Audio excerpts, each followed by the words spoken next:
இந்த திடீர் சந்திப்பு ரஜினி அவர்களுடன் எதனால என்ன? திடீர்னு இல்லை, பல நாட்களை சந்திக்க முயற்சி பண்ணோம். நான் பயணங்கள்ல இருந்தேன் அந்த நேரம்.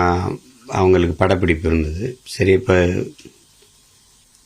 அப்போ மறுபடியும் அவங்க படப்பிடிப்பு போயிடுவாங்க, எனக்கு கொஞ்சம் வேலையாயிரும். அது சந்திக்கணும்னு நினச்சேன், சந்தித்தோம். சும்மா ஒரு அன்பு மரியாதை நிமித்தமான சந்திப்பு தான். இல்லை, எத்தனை வருஷத்துக்கு அப்புறம் இந்த சந்திப்பு இருந்தது? நான் அவங்கள சந்திச்ச எங்கள் அப்பா மணிவண்ணன், என் தங்கச்சி ஜோதி திருமணத்தில் சந்திச்சுக்கிட்டோம். அதுக்கப்புறம் சந்திக்கிற சூழல் இல்லை. அவங்க தொடர்ச்சியாக படம் நடிச்சிருந்தேன். நான் என்னுடைய பாதை வேறு பக்கம் போயிடுச்சு. சந்திக்கணும்னு நினச்சேன், சந்தித்தோம், அவ்வளோதான். இதில் ஒன்றும் இல்லை. ரஜினி அவர்கள் கட்சி தொடங்கும் போது அவர் கடுமையாக எதிர்த்தவங்க நீங்கள். இப்போ அவரை போய் சந்திச்சிருக்கீங்க அப்படின்னும் போது ஒரு பெரிய எதிர்பார்ப்பை ஏற்படுத்தியிருக்கு இல்லையா?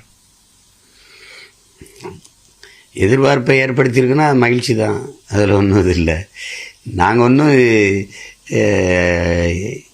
இன்றைக்கி இருக்கிற நிலைமை என்ன, எதிர்காலத்தில் இந்த அரசியல் போக்கு எப்படி போகும், அது குறித்து தான் பேசிக்கிட்டோம்.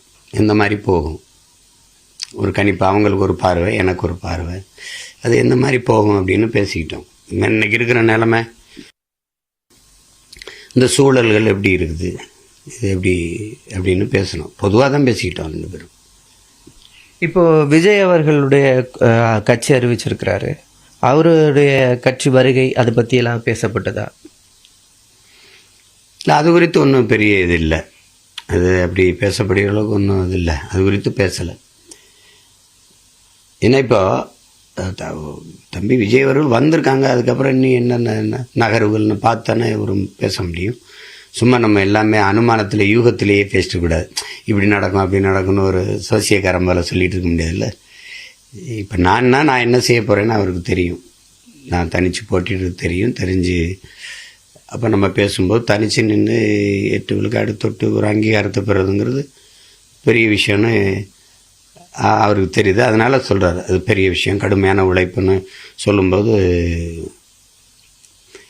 தொடர்ந்து போங்க அப்படின்னு சொல்லும்போது அது நம்ம மகிழ்ச்சியாக இருக்குது. அவ்வளோதான். அது குறித்து பேச வேண்டிய அவசியம் ஏற்படல. அதனால் நாங்கள் அது பெருசாக பேசிக்கல.